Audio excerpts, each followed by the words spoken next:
Well, thank you very much, everyone, for coming. Is it okay? Can you hear me? Yes. Okay, good. Well, thank you very much. It's a real pleasure to be here. 30 years.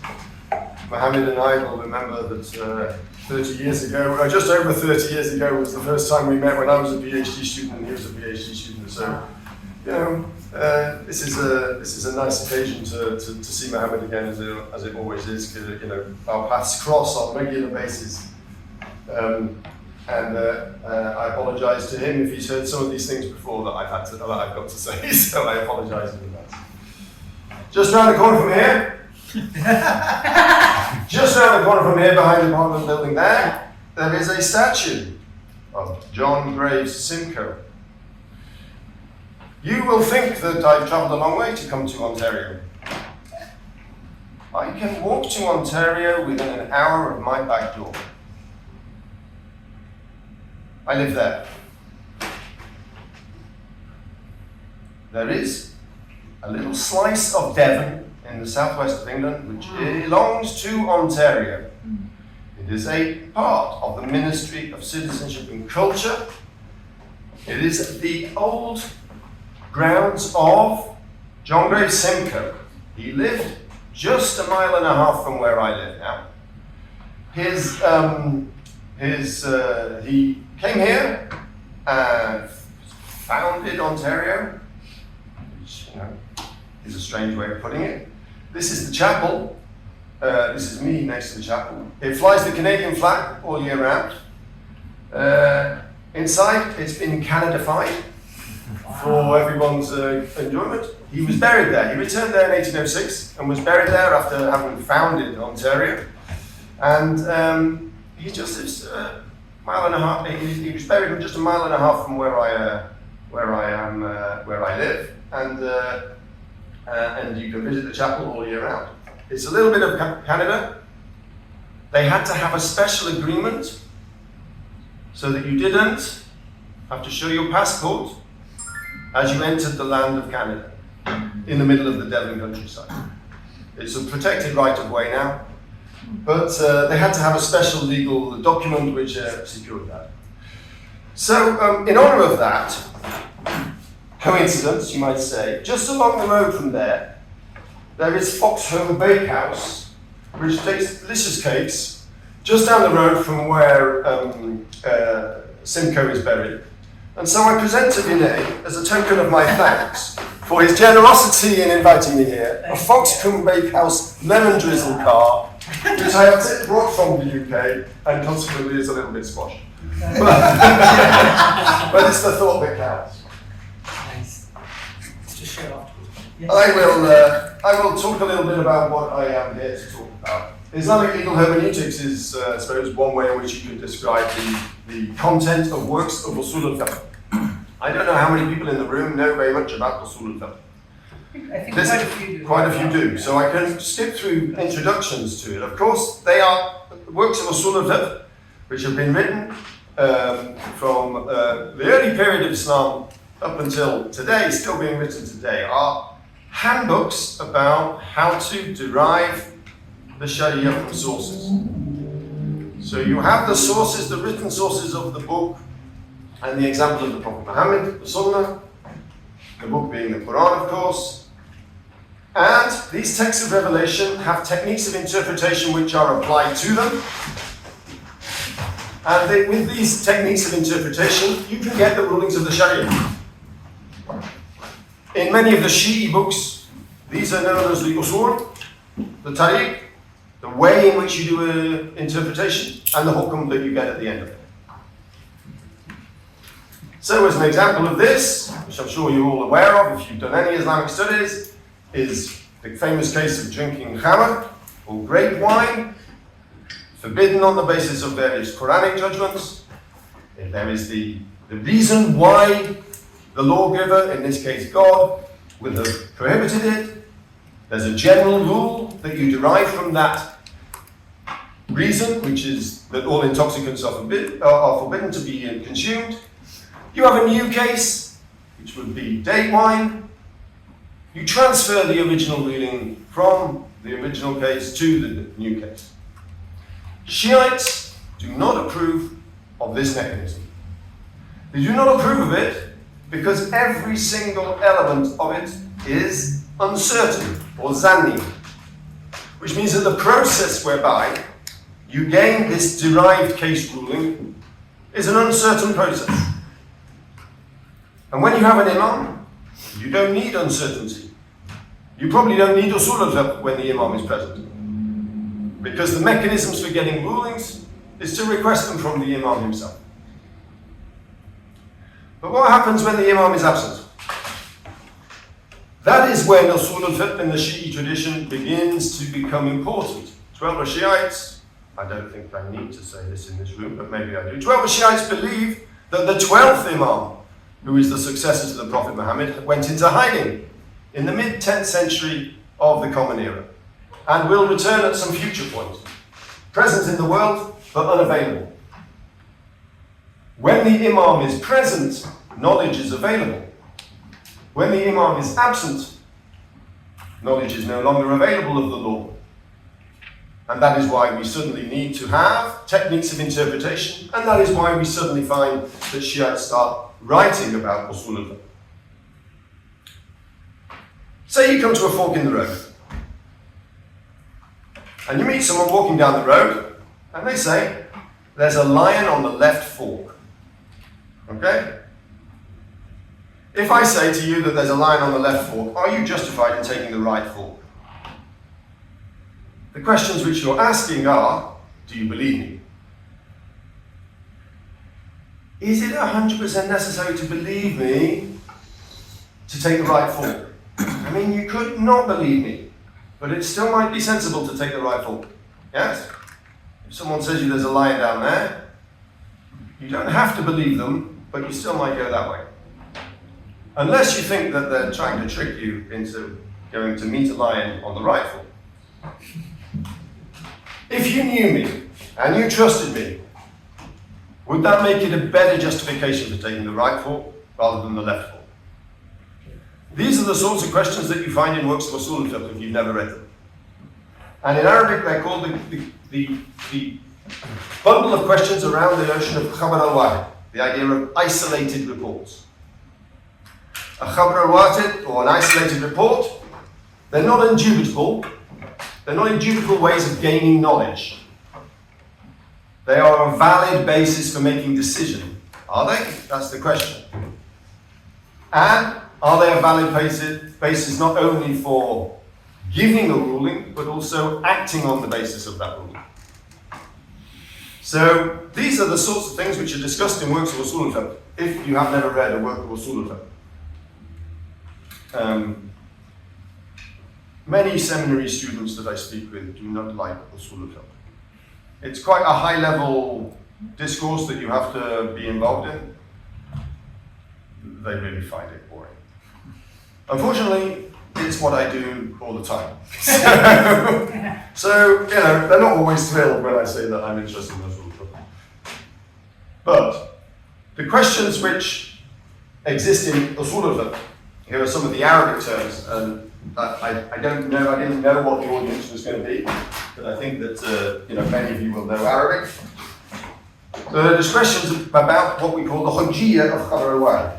That is the probative force. Can an isolated report persuade you to give a ruling if you're a jurist, and to act on that ruling if you're an ordinary person? So, is my news that there is a lion down this path sufficient reason for you to change your direction and go down another path? And to encourage others to change their direction and go down the other path. Most uṣūlis have argued that even though these individual reports do not bring certain results, you don't know there's a lion down there, but we can be sure, and the Arabic word here that they use is ʿilm or qat, we can be sure that the decision that you base that on is the right one. You are perfectly justified in changing your direction if someone comes and tells you that there's a lion on the road.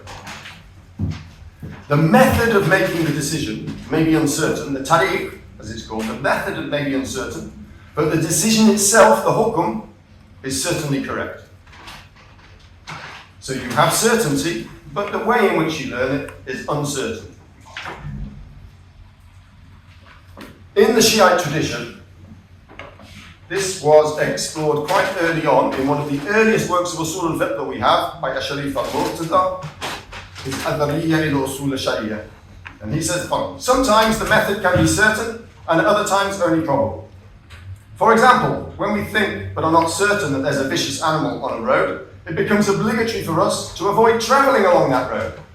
It would be rationally unacceptable to travel on that road. The obligation to avoid the road is known with certainty, it is not merely probable. The obligation is certain even though the method of reaching the obligation involves probability. In this process, the element of probability is different from the element of certainty. Probability is attached to the existence of the vicious animal, but certainty is attached to the unacceptability of travelling down that road. One of the earliest discussions of these sorts of problems then in an early work of uṣūl al-fiqh makes this distinction, which we'll come back to, between the uncertainty of the existence of the lion, but the certainty of the ruling that you don't go down that road. This is an important distinction in later uṣūl al-fiqh. In Shi'i jurisprudence, there is a qaida, or a principle.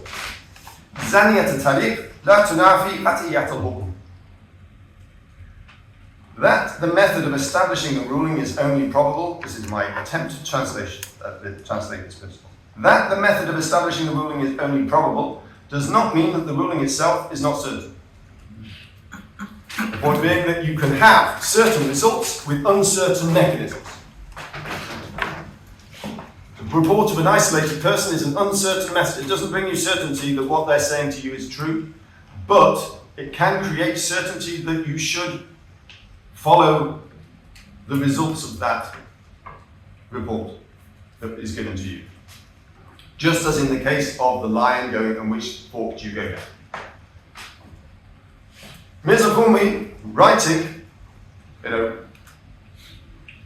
nearly 1100 years later, says, this is a quote from him, access to all, so this is a Shi'i writer of the early 19th century Iran, okay? He writes this: access to all legal certainty is closed by the absence of the imam. The scholars, he says, the mujtahid, the scholar's opinion is now God's apparent ruling for the scholar. So when a scholar does their search and finds a ruling from the evidence, that ruling becomes for the scholar the apparent ruling of God. When a legal subject hears the scholar's word, i.e. when someone who's not a scholar, the rest of us, hears the scholar's words, sorry, not the rest of us, because we have Maulana Rizvi in the room, the rest of us apart from Maulana Rizvi, when they hear the words, he acquires knowledge of the ruling, even though the mujtahid's opinion is not God's actual ruling. So the legal subject, the mukallaf, knows that they need to follow the ruling, even though in real terms the mujtahid's opinion is not God's ruling. For the mukallaf, this ruling from the scholar is the actual ruling of God, the ḥukm Allah. And he says, al-ḥukm says, in all this one must ponder on the words of he who says that opinion appears in the ruling method, but not in the ruling itself, and then he quotes this maxim: the method of establishing the ruling is only probable does not mean that the ruling itself is not certain. ẓanniyyat al-ṭarīq la tunāfī ʿilmiyyat al-ḥukm. Hopefully everyone's still with me at this point, okay? So this principle of ẓanniyyat al-ṭarīq la tunāfī al-ḥukm, where did it come from? How did it get introduced into 12 Shi'i jurisprudence? What is the history of this principle? Which, whenever you hear Shiite mujtahids today talk about their uṣūl al-fiqh, they will quote this. It's a very important principle for them. It's a critical part, if you like, of the modern machinery of legal interpretation. The answer to this is a scholar in the 14th century known as al-ḥilmī. I won't go through all of the elements of Allama al-Hilli's life and works, but at the beginning of every work of uṣūl al-fiqh, there are a set of definitions of terms. So what does uṣūl mean? What does fiqh mean? They have big sections on this. Those of you that have looked at uṣūl al-fiqh books will know that there's a section on what does uṣūl mean, what does fiqh mean, and therefore what does uṣūl al-fiqh mean. This was the way in which sciences were done in the pre-modern period. Is first thing you've got to do is define your terms. And amongst the definitions of fiqh which are entertained is the knowledge of a legal ruling. Fiqh is knowledge of legal rulings. علم الأحكام الشرعية. But we don't have the ilm of the rulings. We only have zan. We know that. Okay? So how can you define fiqh as ilm of the legal rulings when we don't have ilm of the rulings? We only have zan of the rulings. This definition cannot work, according to some scholars, because it says that you need ilm of the rulings.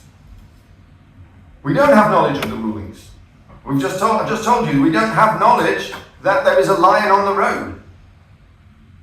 We only have an opinion that there is a lion on the road, something less than knowledge. We have a suspicion, or we have evidence that there's a lion on the road, but we don't have knowledge that there's a lion on the road. So for some scholars, this definition cannot work. And amongst these scholars for whom it did not work were some Sunni scholars who were writing in the period before Allama al-Hilli. So Abu Ishaq al-Shirazi, who was a Shafi'i jurist, in his Sharh al-Ummah says describing fiqh as an ilm is inaccurate. The definition is not appropriate for the thing that it's supposed to be defining. It's not appropriate because fiqh consists of legal rulings, none of which, or hardly any of which, are knowledge, are known with certainty. Hardly any of them are ʿilmī, he says. Allama al-Hilmi, though, says that this principle, the idea that the method of establishing a ruling is only probable, does not mean the ruling itself is not certain. Means that you can still define fiqh as an ilm. Because what does fiqh consist of? For him it consists of rules that you should obey. We know that you should obey them because of ẓanniyyat al-ṭarīq la tunāfī ʿilmiyyat al-ḥukm. We know you need to obey them. The actual rules themselves may not be certain, but the knowledge that you need to obey them, that is certain. So fiqh can be an ilm, after all. It doesn't have to be something else. You don't have to find anything other way to describe ilm. It can be a fiqh, it can be an ilm. That's when we have the first formulation of the principle, ẓanniyyat al-ṭarīq la tunāfī ʿilmiyyat al-ḥukm. In Allama al-Hilli's Tahdhīb al-uṣūl in the 13th century of the Common Era. So this was the first use of the principle, but, this sounds like a really pernickety sort of argument that they're on about here. Okay, why are they spending so much time arguing about whether you call fiqh an ilm or not an ilm? For these pre-modern jurists, if you don't define your terms of argument, then your argument will not stand up to examination. You have to spend pages defining what fiqh is and whether or not it's an ilm. It doesn't make great reading. It's not like, you're going to read this for fun in your spare time, unless you're strange like me. But they do want to really make sure that they have nailed this question before they start on the business of uṣūl al-fiqh. To run through it again, very few rulings in the Shari'a are certain. That is, by this is an assumption of the system. Most of the rulings that you find in works of fiqh are not based on certain evidence. They're based on uncertain evidence, or probable evidence, let's say. Because to know that there's a lion down the road on the basis of one person's report would be foolhardy to say that you know that. It's only probable. If, however, you met 10 people separate people, all coming down that road, and they all said that there was a lion down there, then you reach the position of certainty. But that's not the case with most texts of revelation and most rulings. Most rulings in fiqh books are based on individual reports or collections of reports or deductions from reports in which you deduce the ruling based on probable evidence, and therefore the ruling is only ever probable. But that probability can be raised to certainty in terms of my obedience to a scholar's ruling if a scholar who has done the search found the best evidence that he or she can, and produced a ruling on the basis of that evidence. Then my obedience to that ruling is now certain, according to the theory. For the person following the mujtahid, normally called the muqallid, the mujtahid's reasoning process is irrelevant. As an ordinary muqallid, I do not need to know how the mujtahid reached their opinion. It's absolutely irrelevant to me. What I need to know is that I should follow the ruling. And al-'Allāmah al-ḥukm uses the principle of ẓanniyyat al-ṭarīq la tunāfī al-ḥukm in order to solve the issue of whether fiqh can be called an ʿilm, even though its rulings are zanni. This is how he formulates the slogan or the qa'idah, and in Shīʿī uṣūl al-fiqh it is replaced, it is repeated and repeated and repeated again through the ages in works of uṣūl al-fiqh as a principle by which uṣūl al-fiqh in the Shi'i tradition is based. Where did it come from? So before al-'Allāmah al-ḥukm, where did it come from? This quote, which I gave you earlier from al-Sharif al-Murtada, does not contain the principle, but it contains the idea behind the principle. The probability difference, the probability being different from the element of certainty, that's attached, the probability is attached to the existence of the vicious animal, whereas certainty is attached to the obligation to avoid the vicious animal by going down another route. That distinction between probability and certainty of ruling is the very basis of the slogan. So you already find it in al-Sharif al-Murtada's ẓanniyyat al-uṣūl al-Shari'a, which I quoted earlier, which was 200-300 years earlier than al-'Allāmah. The slogan itself wasn't present, but one of the intellectual building blocks of the slogan was present there. But it wasn't just restricted to Shi'i uṣūl texts that you find this. That is al-Juwayni, the Shafi'i jurist, in his work in the 11th century, says opinion-generated propositions are not fiqh. That means the ahkam Shari'a, which are zanni, in the technical terms. Those of you that don't know the technical, this is going to be so boring. The ahkam Shari'a, which are zanni, are not fiqh. They're not included in fiqh.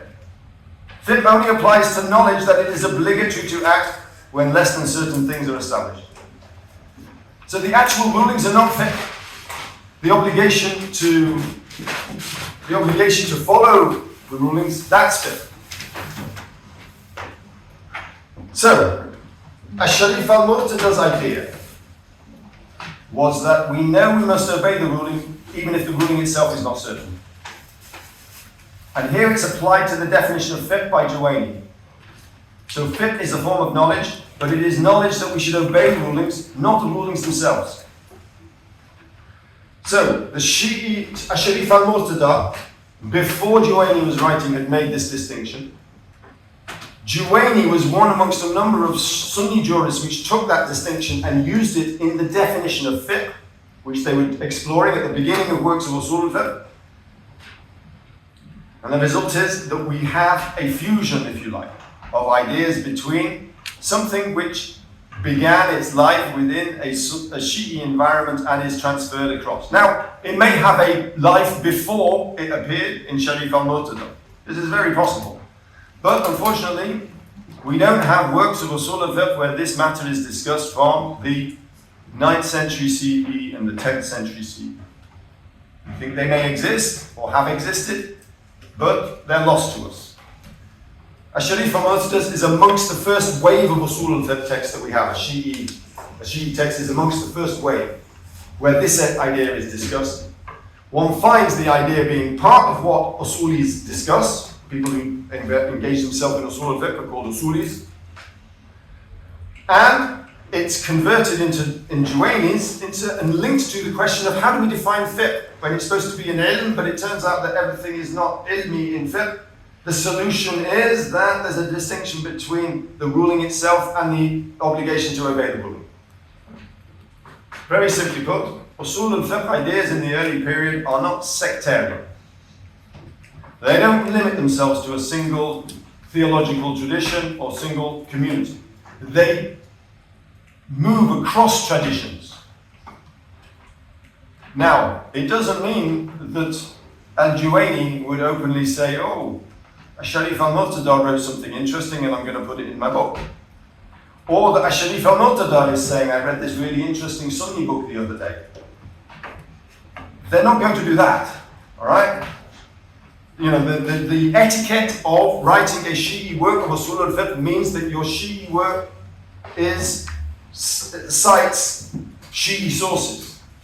But the ideas we see are transportable across traditions. That is that in this early period, there is a huge amount of crossover between Sunni and Shīʿī traditions, and ideas are traveling between the two, and they are influencing the way in which uṣūl al-fiqh is formulated in inexplicit ways, but I see it as part of my work and others in the field is to try and distinguish these points of contact and sharing, because we're in the field, as I was talking to Vinay this morning, in the field, we are influenced to an extent by the modern context in which these traditions don't always talk to each other in the contemporary world. In the pre-modern world, they were part of the same intellectual world, with cross-pollination happening between the different traditions. So the discipline of uṣūl al-fiqh, I would say, is not tradition-bound. The ideas move between traditions. Even though theologically the different traditions have different bases on which they develop their legal theories. There is even, I would say, a Sunni version of the ẓanniyyat al-ṭarīq, la tunāfī qatiyyat al-ḥukm slogan, or qaida. Taftazani, those of you that read any Sunni uṣūl will realize that the Shari'a Tanwih is an extremely important Hanafi work of uṣūl. It is certain that the mujtahid's opinion-generated ruling must be acted upon the basis of an indubitable indicator, and every ruling which must be acted on is known, with certainty, to be the ruling of God. So what he's saying here is that when the mujtahid, according to Taftazani, who's not a Shi'i, but he's working under the same intellectual framework, when a mujtahid gives an opinion based on zan, every ruling which is acted upon must be known to be obligatory to act upon it and becomes the hukm Allah. Otherwise you wouldn't need to follow it. So the point is, even though it's opinion generated, it comes from the mujtahid zan, for the mukallaf, for the ordinary believer, it is the hukm Allah. It's as much the hukm Allah as if it was actually in the mind of God. In fact, they say, in a way, it was in the mind of God. It is in the mind of God that you should follow the rulings of the mujtahid. The mujtahid's opinion-generated ruling is known to be certain. Fiqh is a knowledge based on science and opinion. A knowledge based on science and opinion is a way to it. Al-fiqh ilm qat'i wa azan wasila ilayhi. This is, I think, an attempt. I think Taftazani is trying to set up a slogan here, which sounds good and which can be repeated. He wasn't fully successful because it didn't become a standard element of uṣūl al-fiqh in the Sunni tradition, but it has the same flavor, if you like, of ẓanniyyat al-ṭarīq la tunāfī ḥatiyat al-ḥukm. Al-fiqh ʿilm ħati wa al-ẓann wasila ilayhi. It follows a similar sort of set of ideas to what we find in the Shi'i tradition in terms of the qaida which I was talking about earlier. So, when Wael Hallaq, Mohammed, my old friend of many years, for whom I have the greatest respect in terms of his contribution to the field, when he says it will be immediately, when he wrote a book on the history of Islamic legal theories, and he says in the introduction, it will be immediately noted that the subject of this book falls entirely within the Sunni tradition. The Shi'a and other legal theories are appreciably different, both in their historical development and consequently structure. No doubt they stand on their own, and like their Sunni counterpart, they demand an independent treatment. Thus, no apology is in order for excluding non-Sunni legal theories. I beg to differ. Because if you want to write a history of Islamic legal theory, and you want to cover this period when Islamic legal theory was formulating into a set of shared theological and legal assumptions, which laid the basis for the investigation of the theory of legal derivation that you find in works of uṣūl al-fiqh, excluding a whole body of works such as the Shiite tradition, means that you're going to miss stuff, and you're not going to realize that the Sunni tradition, as he encapsulates it, was actually part of a shared, cosmopolitan, if you like, intellectual discourse, which included Shi'is and Sunnis sharing ideas and discussing things. I'm not saying that this was always the case, and it seems very clear that after a certain point in time, by the time you get to Allāma al-Hilli, the different traditions become much more self-referential, and people don't read books outside of their tradition as much after the 14th century of the Common Era up until the 19th century. And that's part of the reason I think why people like Hallaq don't like to dabble in Shiite uṣūl al-fiqh, because when you pick up a work of 19th century uṣūl al-fiqh from the Shi'i tradition, and you've been trained in the Sunni tradition, I've done this with Sunni colleagues, give them a work of Shiite uṣūl al-fiqh from the 19th century, they say, I can't understand a word of what is going on in this text. Because the Shiite tradition the 12 Shiite tradition has developed its own internal way of discussing things, which is very difficult for an outsider who's trained in Sunni uṣūl al-fiqh to move into. You have lots and lots of technical words, but also ways of expressing things, and problems which aren't there for the Sunnis.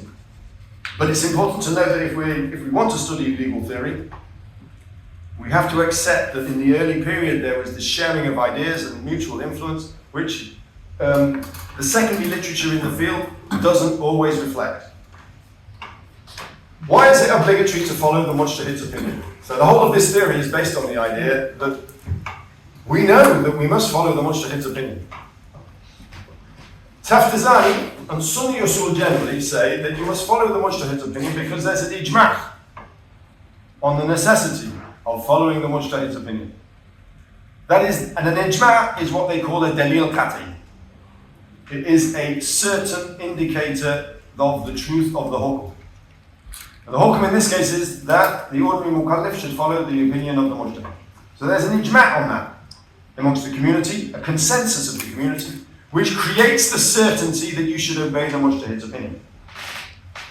For Allāma al-Hilli and for Shi'i uṣūl more generally, firstly, we should follow the mujtahid's ḥukm. They argue this because the imams said we should follow scholars. So the imams, when they were present, said that we should follow scholars. When were they ever to be absent, you should follow scholars. Which is sort of like a dalil qat'i. It's a statement of the imams. But more importantly, for Allāma al-Hilli, human reason requires you to follow the opinion of the mujtahid. Because following the opinion of the mujtahid is more sensible than not following the opinion of the mujtahid. Because the mujtahid is the person that's more like, he's studied all the sources, he or she has worked into all the texts, has been trained for many years, has come up with a ruling based on their considered opinion, It may not be exactly what's in the mind of God, but it's way more rational to do that than to follow your own whim or your own reading of the sources. So human reason, according to al-ḥukm, human reason requires you to follow the ruling of the mujtahid. Now, how am I doing for time? I'm good. 5 minutes? Yeah. Okay. We haven't talked already. We'll have Q&A. Okay. I'll 5 minutes. I've given you the prehistory of the ẓanniyyat al-ṭarīq. لا تنافي قطيعة الحكم. If you can face more, I'll tell you about what happened to it in the tradition after al-ḥukm.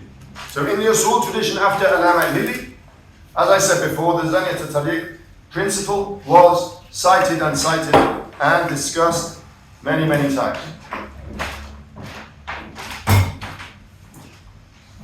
Very interestingly, if you're interested in Shi'a uṣūl, very interestingly, I'm assuming that of you now because I've just given you a lecture, so you've got to be interested in Shi'a uṣūl. Everyone is now, me talking about it. Okay.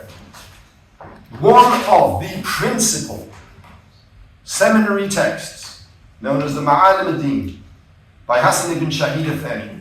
Those of you who have studied in any sort of seminary environment will know this text, because it is one of the primary texts of uṣūl that is studied. He says, in the section at the beginning where they're discussing whether fiqh is an ilm or not an ilm, he says, in reply to the question about fiqh not being an ilm, is that the opinion-generated element is in the means of arriving at the ruling, not the ruling itself. And that ẓanniyyat al-ṭarīq la tunāfī qat'iyyat al-ḥukm. The method of establishing the ruling is only probable, does not mean that the ruling itself is not certain. Then he replies, the weakness of this response is obvious to everybody. And then he moves on to the next question. It's a sort of pregnant statement that leaves the reader thinking, is it obvious to everybody? It was obvious to him, obviously. But this is the case, I would say, of someone who writes a text which is inviting commentary from the seminary, leaves something for the subsequent seminarians to comment on and to begin discussion in their circles about what he says the weakness of the response is obvious, but why is it obvious? What is Hassan's problem here? And amongst his students, we have a series of explanations as to why al-Hasan ibn Shahid al-Thani had a problem with the ẓanniyyat al-ṭarīq formulation. And I hope I can take you through it. And you don't want to, just put your head in your hands at the end of it. Okay? Okay, this is dars al-Kharij, okay? You say it doesn't matter what the method of, and so this is collected from the Ma'alim ad-Din, the text which he just quotes from in this one line, is one of the most commented texts on in the Shi'i uṣūl tradition. Literally hundreds of commentaries on this text exist. Not all of them published, but many of them in manuscript. And it's one of the central texts, so a lot of people defend it. So they give the reasoning which Hassan doesn't give, because he wants his text to be commented on, I think. No, I'm serious. I think if you're in the seminary and you want to have influence, you write a text which is useful, pithy, short, and invites commentary. And your legacy is secure. Okay? Hassan ibn Shahid al-Thani's legacy was secure for many centuries after his death, because his supporters wanted to defend what he wrote in the book, because it's such a central text. So this is how they argue. You say that it doesn't matter. This is a mere sort of praising their argument. If I was to give you the text, that really would send you to sleep. You say it doesn't matter that the method is zanni, the ruling to obey the mujtahid is qat'i. I'm going to use the technical terms. If anyone here says, please explain what those words mean again, I can just raise your hands and I can I can switch. So you say that it doesn't matter. You say that it doesn't matter that the method is zanni, but the ruling to obey the mujtahid is qat'i. If so, then the one method is as good as another, and one mujtahid is as good as another. Because they all use zanni mechanisms. They're all zanni, so therefore it doesn't matter which mujtahid you choose. And if there's nothing to choose between mujtahids, then all mujtahids are correct. The slogan "Kul mujtahid musib." This is known in the technical uṣūl jargon as the tasweeb doctrine. Okay. The idea that all mujtahids are correct. There's nothing which gives you one mujtahid an advantage over another mujtahid. And implicit in that is, God doesn't care which mujtahid you follow. There isn't a correct answer to be found here. There's just lots and lots of opinions by different mujtahids. All the 12 agree, all the 12 Shi'as agree that the tasweeb doctrine is completely false. You will not find 12 Shi'ite uṣūlis saying that they believe in the tasweeb doctrine. Because that would mean that you just choose a mujtahid on a random basis. You know, pick one out of the hat, doesn't matter which one you choose because they're all equally right. You know, just pick one.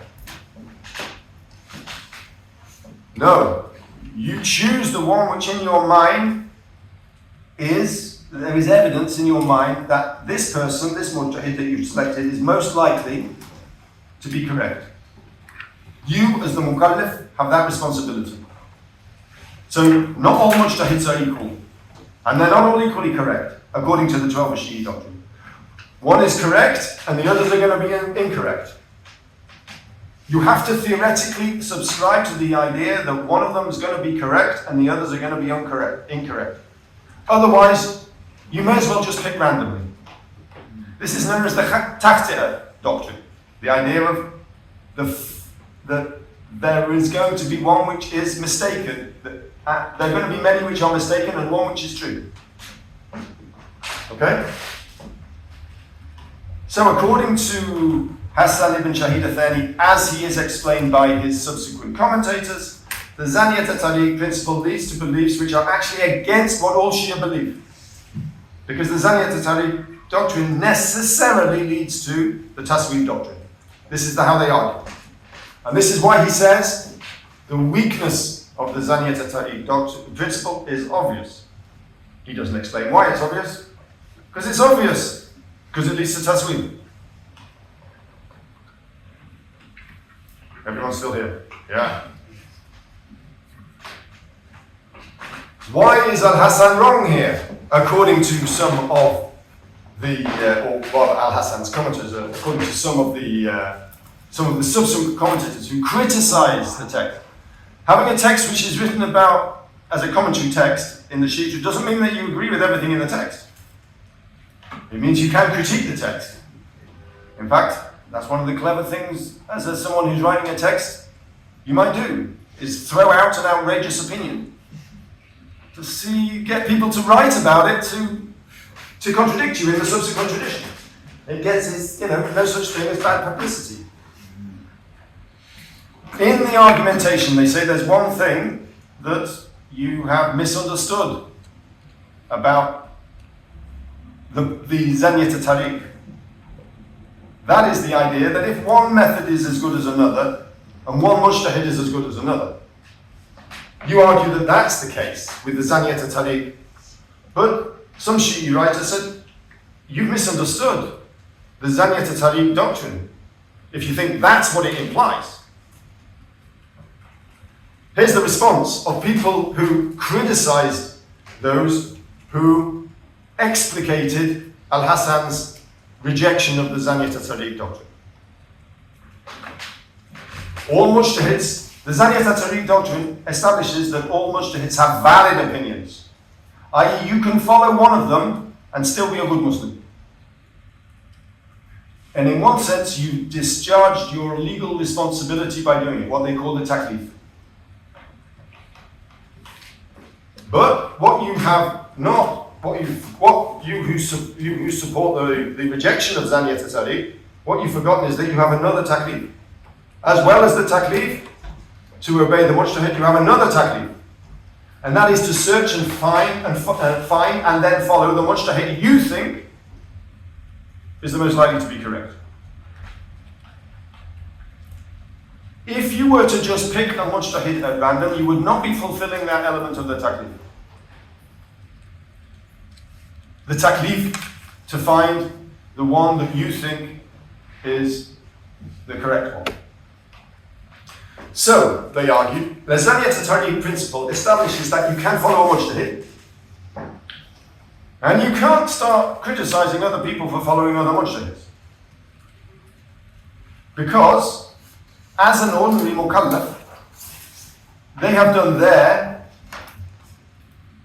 discernment, sometimes they even call it ijtihad, ironically. You've done your individual ijtihad as a mukallaf in order to find out which mujtahid you think is the most likely to be correct, and you follow that person. And I've done mine. But the other principle that they've called al-ḥukm, which is the duty to follow the most learned of the mujtahids, is placed upon everyone. And if you think in your head that the evidence points to mujtahid A being the most learned, then you are duty bound to follow the rulings of A. But if you think that B is more learned, then you are duty bound to follow the rulings of B. But what the ẓanniyyat al-ṭarīq doctrine does is to say that you're not failing in your taklif of following the Shari'a by following A or B. Because you fulfill that taklif of following the opinions of a mujtahid. Does this make sense? So these are the people that argued against the idea that the ẓanniyyat al-ṭarīq doctrine was weak. So I've come to my conclusions. Legal theory, so going back to the beginning, legal theory in the early period was a collaborative exercise, I would say. The Sunni and Shīʿī thinkers were mixing, exchanging views, studying together and responding to each other's books. The tangled history of the ẓanniyyat al-ṭarīq doctrine, it demonstrates the mixed nature of the history of uṣūl al-fiqh in this early period. Internal to 12 Shī'a legal theory, there was a complex set of answers and an elaboration of those answers to the questions: why should I follow a mujtahid's opinion at all? Which opinions are valid? Which mujtahid should I follow? These are questions which I speak with many Shi'a. They are questions which are still alive today amongst the Shi'a community. Why should I follow a mujtahid's opinion? Which opinions are valid? And which mujtahid should I follow? It's like a standard part of all Shi'i life in the modern period. But these are not new questions, by the way. We can trace them back through many centuries of argumentation. And that these ideas have underpinned the maintenance of scholarly authority. So the idea that you should follow a mujtahid, but you are duty bound to follow the one that you think is the a'lam. In all of the works of uṣūl in the modern period, when they talk about how do you know who the a'lam is, the duty to do the investigation is placed on the mukallaf. He finds evidence, maybe two people that say this person, someone from the Ahl al-Khibra or whatever, that say that this person is more learned. But it's you as an individual who makes the decision. It's not something which is dictated to you. You do the decision about which you think is the a'lam on the basis of the evidence which is presented to you. And that underpins the institution of the marja'iyya today. Because, in theory, people's support for particular maraji' comes because they consider that a particular marja' to be the most learned. We know that socially, in the current Shi'i context, Ayatollah Sistani is the person that's considered the most learned by the majority of people in the Shi'i community globally. We know that. The theory is that's because many people have done their own personal assessment of who the a'lam is and come up with that as the answer to that, which is, I should be a muqallid to Ayatollah Sistani. But in many ways, it's a democracy of ideas. You know, if someone else can make a better claim to being the a'lam and gain enough and the evidence indicates for the population that they are the a'la, then theoretically, according to the model that I've outlined, allegiances can switch. And we have lots of instances in history when allegiances did switch. And it may be part of the reason why scholarly authority in Shi'i Islam, with this level of theoretical flexibility built into an institutionalization such as the Majahiyya, has managed to survive in the modern period, whereas in many parts of the Muslim world, scholarly authority has collapsed. Whereas in the Shi'i tradition, scholarly authority, despite being challenged by modernity and all the other things which challenge, has managed to maintain its status within the community more generally. So every time you walk past the statue of Simcoe as you're walking up the hill here past the Parliament, I want you to just remember about the ẓanniyyat, al-ṭarīq, tunāfī, al-ḥukm doctrine, and I want to hear about Anne that probably once gave you a lecture about it. Thank you very much.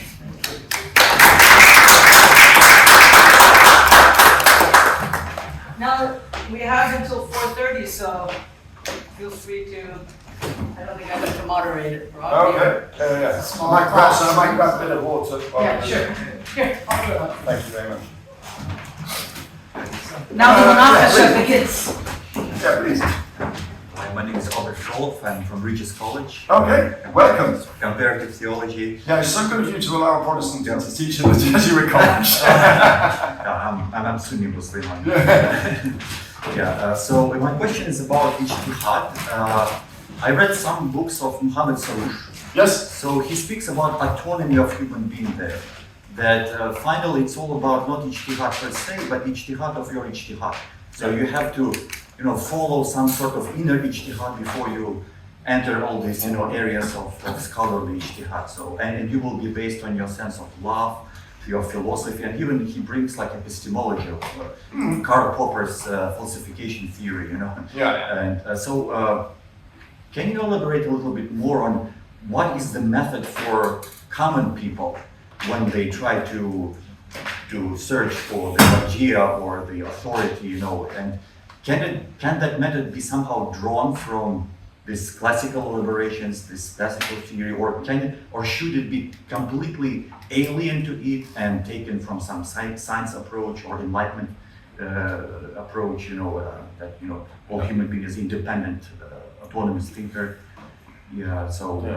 Okay. Yeah. Great question. Really good question. So I can tell you what the Shi'i textbooks say when they talk about how does an individual believer know who the a'lam is, so that they can make their decision about who to follow. So who is the most learned? What do the textbooks say you should do? Right. Now, there's actually quite a bit of difference. If you're really interested in this, I can send you something I wrote about it once. There's quite a lot of difference in the textbooks about how do you recognize the a'lam. And one way in which you can do, but there are sort of standard things which are repeated. So there is evidence of witnesses. So just like in your everyday life, just like the case of when you come to a fork in the road and someone says that there's a lion down one way and you go in the other direction, that is you acting on the basis of evidence. Okay? In the same way, if you don't have any other clues, and you have two people, or some people say four people, who say to you that this person is the a'lam, that is a piece of evidence for you to base. And if you had no other evidence, nothing else, imagine that there's no internet, and so you don't know the names of any of the other maraji', then you could follow that, and that would be justified. Another way is that if you are perhaps better connected, and you have some sort of contact with experts, which the textbooks describe as the Ahl al-Khibra. If you have contact with people that you know to be members of the Ahl al-Khibra, and they say that someone is a'lam, learned people tell you that someone is a'lam, of course, that is also evidence as well. So there are ways, in the same way that you might make a decision in any other part of your life, you act on the basis of evidence. the crucial thing here is you're not finding the a'lam. You're finding the one who appears to you to be the a'lam. Do you see what? Do you see the difference? That you're not finding who the a'lam is. You're finding who, and they talk about this phrase they use is sukun al-nafs. You have to get sukun al-nafs that you found the a'lam. Sukun al-nafs is I suppose, the resting of the heart. If your heart is untroubled by the evidence presented to you that this person is the a'lam, then you can follow that. If you've got trouble in your heart, that the evidence doesn't direct it, then you shouldn't follow that person. You should keep searching. So when you gain that, it's a quite, we talk about all this legal procedure and everything. It's almost a mystical choice, a mystical experience on your part that your heart will be settled by the evidence that you encountered in your daily life that such and such a person is the a'lam, and you will follow that person. So there's some interesting adjustments to the theory, which I go about in the article that I wrote, about how different, because the people that are writing this theory about how you know who the a'lam are themselves contenders for the a'lam. So sometimes they write a set of criteria as to how you recognize the a'lam, which might favorably reflect on themselves as the a'lam. They might do that. Many times the mujtahids who are marjats, a marja is someone who's considered an a'lam by some people, not by everybody necessarily, but he's considered an a'lam by some people, and such that they follow that person. Some marjas are asked, what do you say about the person that follows this other person, and says that they're more learned than you? And the marjas almost always give the answer that if in their hearts they think that that person is more learned than me, then they must follow that person. They would be failing in their taklif if they followed me just because, their family follow me, or feel under social pressure to follow me, or because they like my rulings. Okay, you should never follow a marja because you like their rulings. Fatwa shopping. No, you should never do that. You should follow a marja because you think of them as the most learned. But just because you like their rulings, that's the worst reason to follow a marja, okay?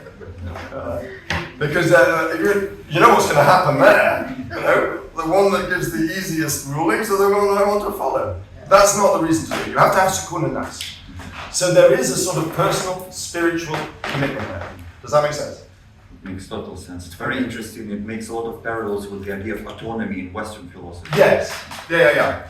And there are also people that have worked on that, but there would be almost zero influence. You could never make a case.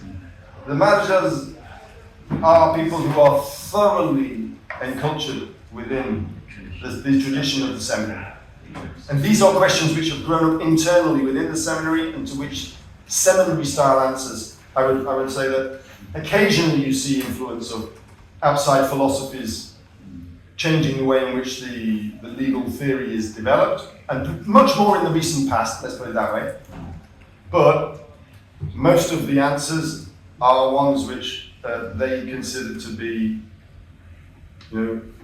internal answers. They're internally sufficient answers for the system that we're a member of, even if you're not a member of it. Any other questions? Thanks. Yes, please. No. I'm going to have coffee for my I'm happy to ask a question, but after everybody else. Thank you so much for this talk.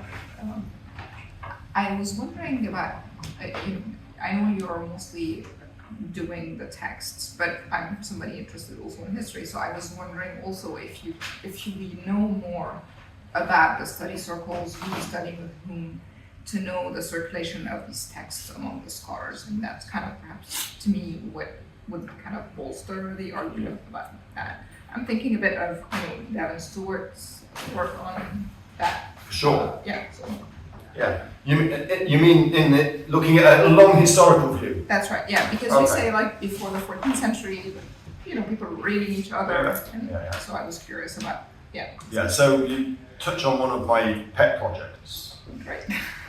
I am developing a database, a digital database of works of uṣūl al-fiqh in the Shiite tradition,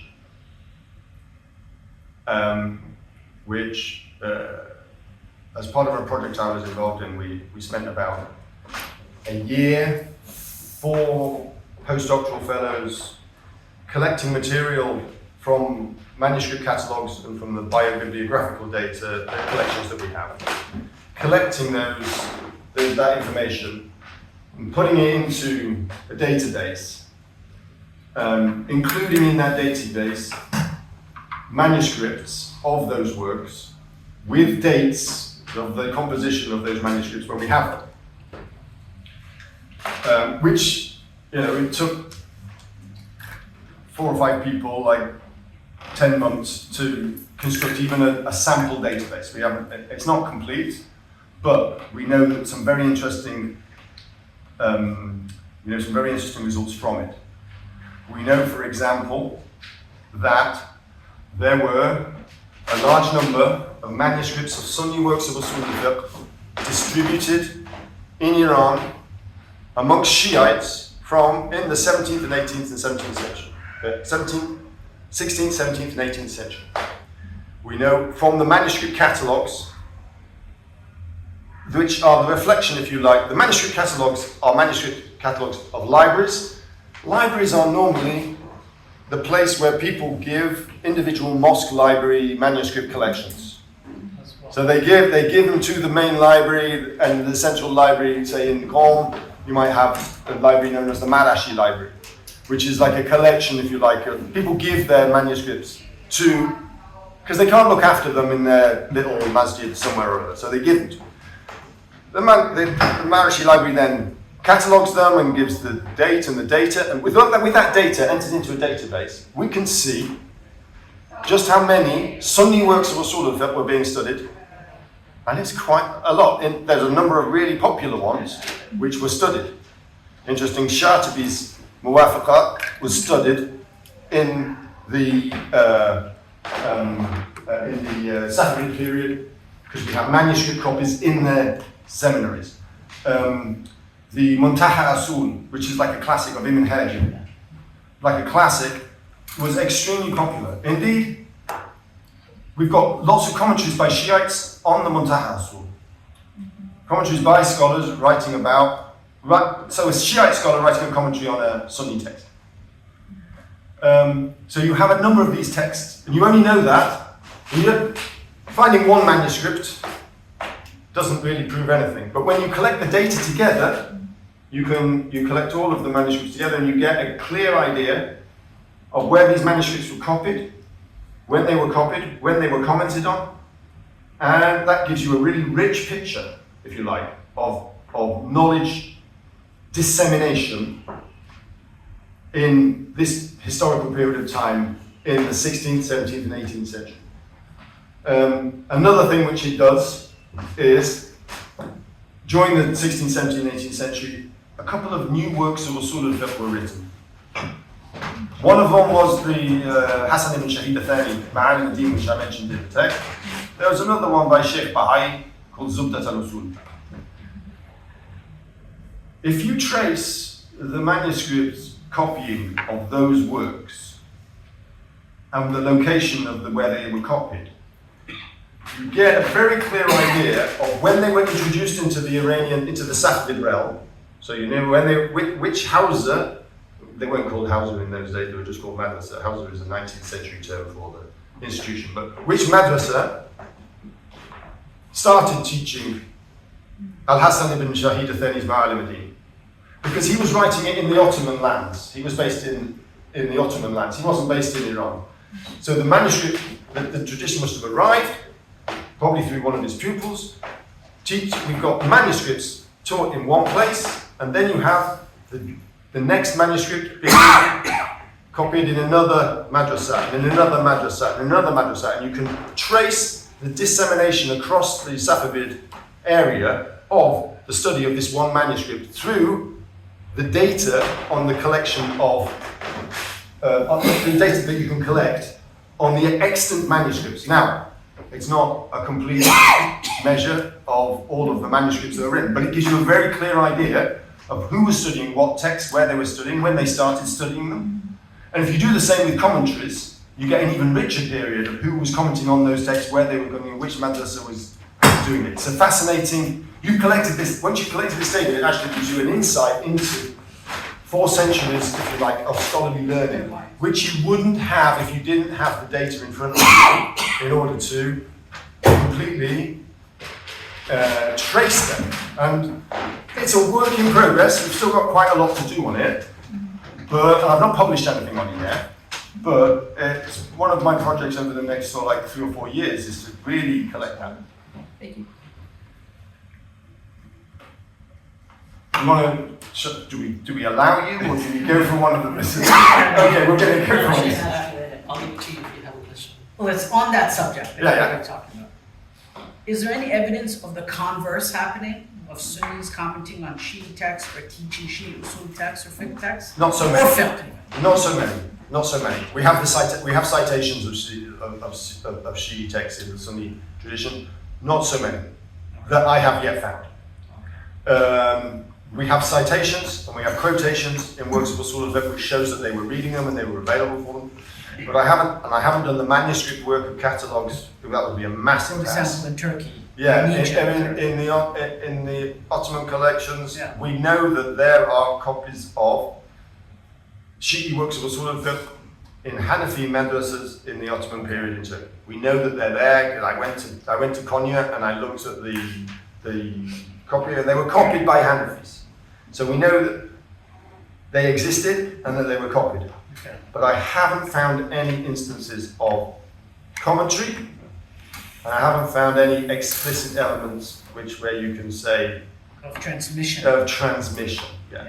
But it's a sort of like that's another project. I've only started doing that like 1 to 2 week trips to Konya, so I got some information. But I would say at the moment all the evidence is that there were more Shiites studying Sunni works than there were Sunnis studying Shiite works. And that may be a reflection then of numbers, or it may be a reflection of minority status as well. You study the dominant ideology in order to understand it. The dominant ideology, who are these people? We're not going to worry about it. We're not going to read their stuff. So, yeah, that may be the consequence of it, yeah. So the Holy Quran repeatedly warns against speaking about Allah without knowledge. Yeah. In multiple verses in the Holy Quran. So how did early Shīʿī scholars draw boundaries, for example, between accepting khabar wahid in jurisprudence, in fiqh, versus aqāīdah, for example? Well, the theory is that or in uṣūl ad-dīn, you only deal in ʿilmiyyat, okay, in the things which are certain. You don't deal in things which are uncertain. So you shouldn't use khabar al-wahid in order to prove any element of theology.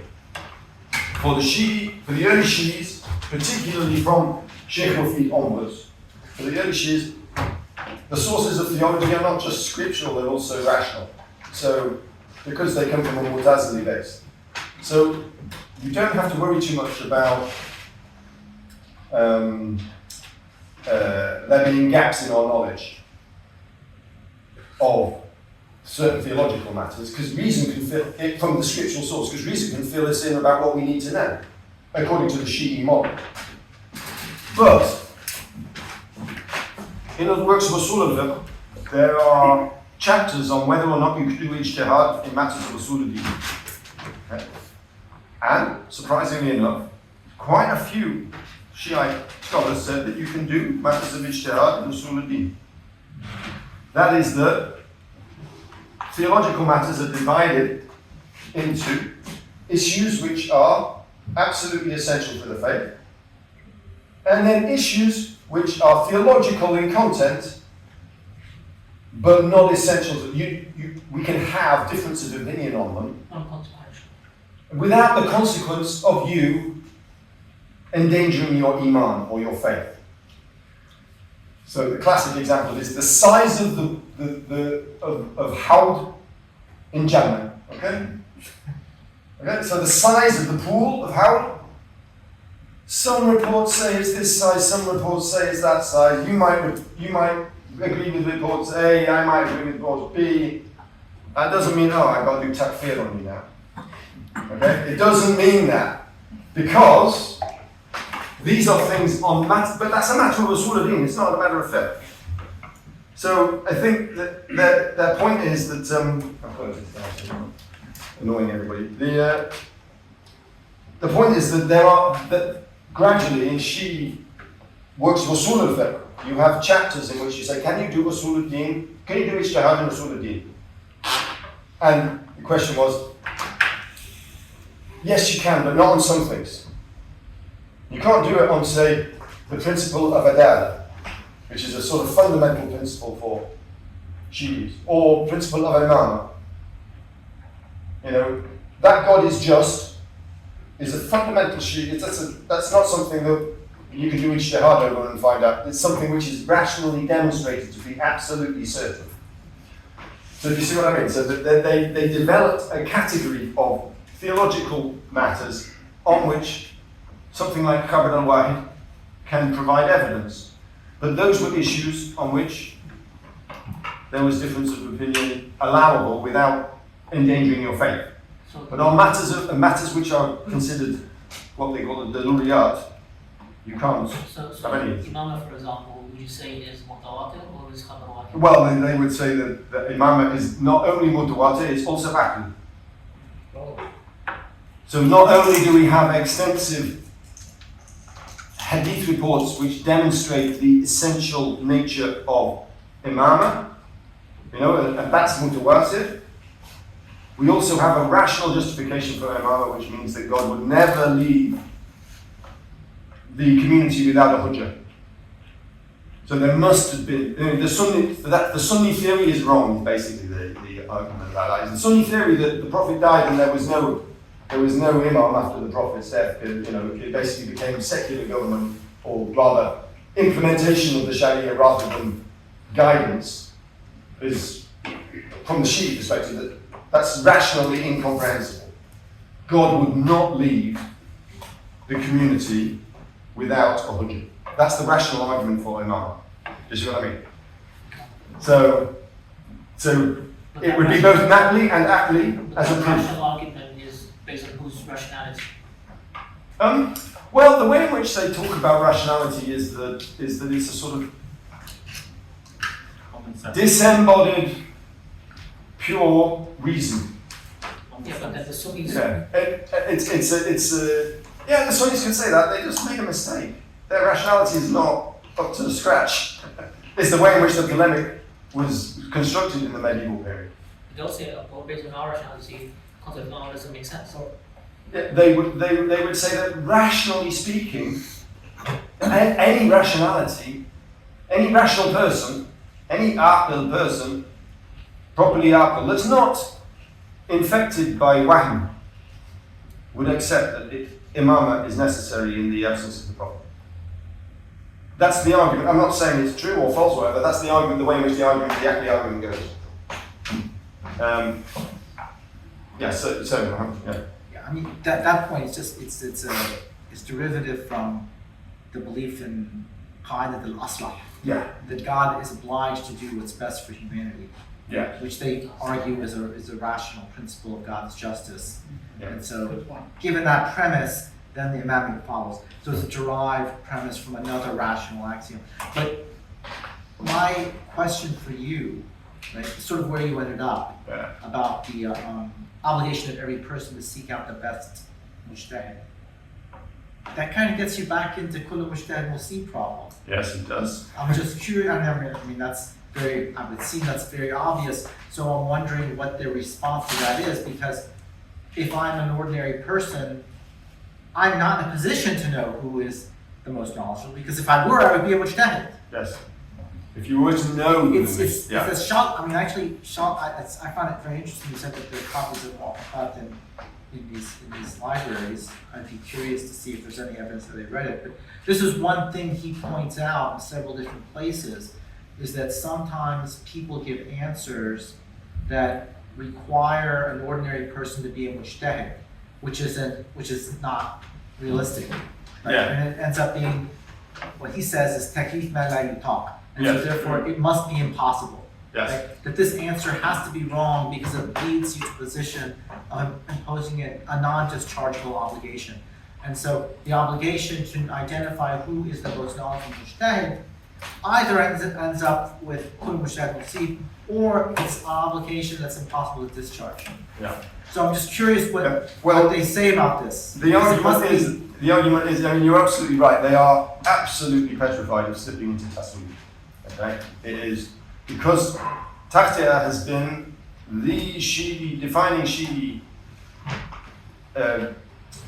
principle in the uṣūl of them from the very beginning. It's in a sense, tasweeb denies the imamate in a way, because the whole point of this leads us into the theory of ijma. The theory of ijma is that when the scholars agree upon something, the imam's opinion is revealed because he's probably one of the scholars, yeah? Yeah. So if you were to believe in tasweeb, that differing mujtahids are all correct, you're effectively saying the imam's opinion is no longer, because he's one of the scholars, the imam's opinion is no longer authoritative. The mujtahid next to him, Yeah. who we do know is a mujtahid and not the imam, we might follow him rather than the imam. And so the rejection of tasweeb is linked to the theological commitment to imam in the matrix. And the argument about how do we avoid that tasweeb I was about to say Jesuitical, but that would probably be inappropriate in a place like this. It's a casuistic sort of answer, which is you're not required to find the most learned. That's not the taklif. The taklif is not fulfilled by finding the most learned. The taklif is fulfilled by finding the person that appears most learned to you. And then your taklif is fulfilled by finding the person that, on the basis of, you have an obligation to do what they call fahs, to do some sort of searching, to some sort of discovery in order to, and at some point you get sukun al-nafs, and at that point your taklif is fulfilled. But that's kind of tasweeb. Because Yeah. tasweeb is not, you can just come up with any idea. You're supposed to do No. some sort of effort in finding something. Yeah. They have a very reductionist view of what the musawwaba actually believe, okay? Which is like, they just believe you just go out and pick a mujtahid and you don't think about who you're picking.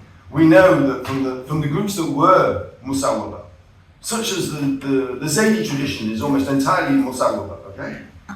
And they have a very complex way in which, it's not just picking any mujtahid who happens to be hanging around in the village, and it doesn't matter which one you choose. No, they have a complex way, even with their theory of tasweeb, in terms of what you go through in order to locate the mujtahid of which you are muqaddid. But like many things in these texts, they have the nuance of the opposition's position is not always reflected in the scholarship that they write. You know what I mean? It's polemic, but the polemic, it's not just polemic in the sense that they're insulting the opposition. No, it's polemic in the sense that they have a stereotypical view of what the Musawwab believe, just like the way in which Ash'ari theology is discussed in Shīʿī texts is, a little bit, when I've sat down and read texts in which the Shiites talk about Ash'aris and what they believe, with Ash'aris, with people who are committed to the Ash'ari tradition, this is just like a misrepresentation of what we believe. There's a stereotype which has infected, which has come into the discourse, which, in a sense, continues. In the same way with the Musawwaba. And in the same way with the Shia, when you read certain advanced texts in the Sunni tradition, the Shia would read that and they would think, that's not really what we believe. you know.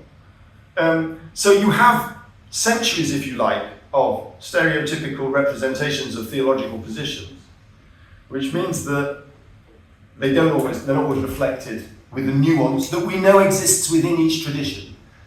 And so that, you know, it may be that ultimately their position is tasweebi. And there's some modern scholars who say, well, it's tasweebi in one way, but not in another, who are not so frightened to have the tasweeb label attached to it, but in a limited sort of way, because I've always thought this, that in a way, all the theory of mujtahid is tasweebi in one way. In one sense, it's tasweebi, in the sense that kul mujtahid musib means, if you translate that as all mujtahids have a justified opinion, then if you were to think of kul mujtahid musib in those terms, then all of the different groups that propose ijtihad are tasweebi.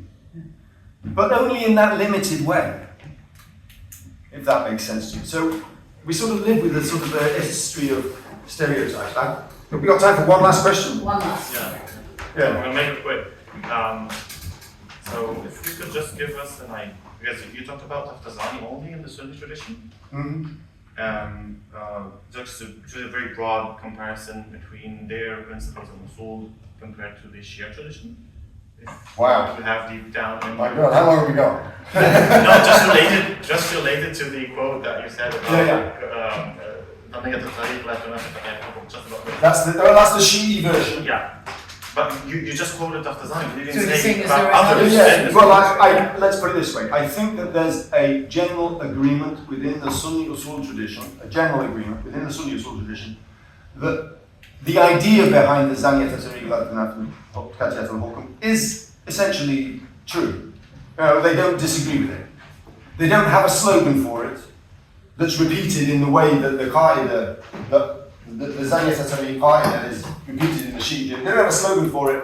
I thought I might have found it with Taftazani, that's why I quoted him, because he had this like nice little pithy statement at the end. Yeah. Azan wasila ilayhi. I thought that's nice. It sounds sloganish, but it never really caught on. But you do find that it's repeated again and again and again as a fundamental element of the way in which Sunnis do their uṣūl, because the problems of how do you just, in their definitions of fiqh, they discuss exactly the same questions of how can fiqh be an ilm when most of the ahkam are zanni. How can it be an ilm? People call it an ilm all the time, but how can it be an ilm? And some people say we can't call it an ilm anymore. Let's call it a sinā. Which I think is just like a little bit of casuistry that they throw in there. We're not going to call it an ilm, we're going to call it a sinā instead because it doesn't give us ilm. But I would say that the intellectual, the theoretical problems are as real for Sunnis on this issue as they were for Shiites, and the solutions are very, very similar. But they didn't have a slogan in the way that the Shiites had a slogan, and they didn't. But you can see the intellectual ideas of the idea that the obligation to follow the mujtahid is certain, but the actual rulings are not certain. Worked throughout all of the texts which I've looked at in the later Sunni tradition. So I think that the issues are the same and the solutions are very similar. Just as with all independent legal traditions, they develop their own terminology that you have to, it's like a code you have to crack in order to understand that the ideas actually between the traditions are very similar. It's just that they are using, they have traditions of use of terminology, which means that an outsider sometimes thinks, I don't understand what this is saying. But when you actually read, one of the things I like doing is reading a text of Hanafi fiqh with an expert on Hanafism, because they can teach me how the same issues are going on in the Hanafi text as they are in the 12 Shīʿī text, which is the ones I'm familiar with. What's your personal opinion about some of the uṣūl teachers in the Shia tradition that says that uṣūl is not only to have the guidelines and rules to study fiqh, but also can be used in everyday life? Things involved. Well, you know, as someone who enjoys studying and reading about no, what do you think about this? Yeah, there's a number of justifications for uṣūl and fiqh. Some of which are that it's a guidebook for an interpreter. Some of it is, it's a justification for the rules we already have, but we know are true, but we don't know why they're true. So we invent a theory in order to justify them. And then there are others which say, it is an intellectual exercise, a bit like doing Sudoku, which keeps your brain going. Okay? And a lot of the masail within works of uṣūl are just La thumra lahu is what they say in an individual su'al. They say, La thumra lahu. There's no benefit in doing this at all, but it's good for your brain to think through the implications of this. It'll never be used, but it's very useful. And that is part of the reason for this uṣūl. Thank you. Thank you.